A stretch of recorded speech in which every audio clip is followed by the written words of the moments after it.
Huyo ni cleaner jamani, na unaona kabisa wana provide salary kiasi gani. Huyo construction worker, tiketi, accommodation, wengine wana provide, wanakupa chakula, wanakusaidia kupata visa. So mimi naandika jamani, hizi ni kampuni, na kati ya nchi ambazo zinaajiri sana foreigners ni nchi ya Ireland. UK inaajiri sana foreigners, yani visa za kazi zinatoka sana na visa za kusoma zinatoka sana kuliko nchi yoyote ile. So hapa ni kazi za Ireland zipo nyingi, sijui za delivery, za ujenzi, za cleaner, dada na kaka. Hata unaambiwa tu at least hata Kiingereza cha kuombea maji, ndio maana wanaandika Kiingereza level beginner.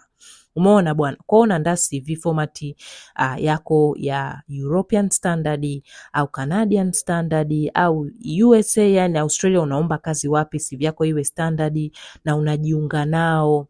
Hawa watu ambao wanatafutia watu kazi ni recruiters hawa wa nje ambao kampuni zinawatumia, kama huyu anaitwa Aurao. Sasa wewe ukiwa umeclaim, wewe watakuibia hata hela zenyewe za kukuibia hauna. Wataniibia, utabaki hivyo hivyo.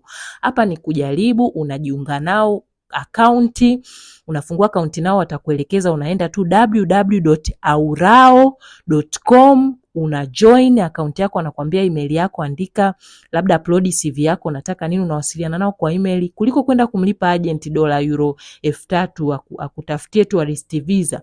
Na sasa hivi jamani mambo yamebadilika. Visa za tourist na visiting, kama usipokuwa makini utaenda na kurudi nyumbani, lakini visa ya kazi ndo uhakika wa kubaki na vibali nje ya nchi.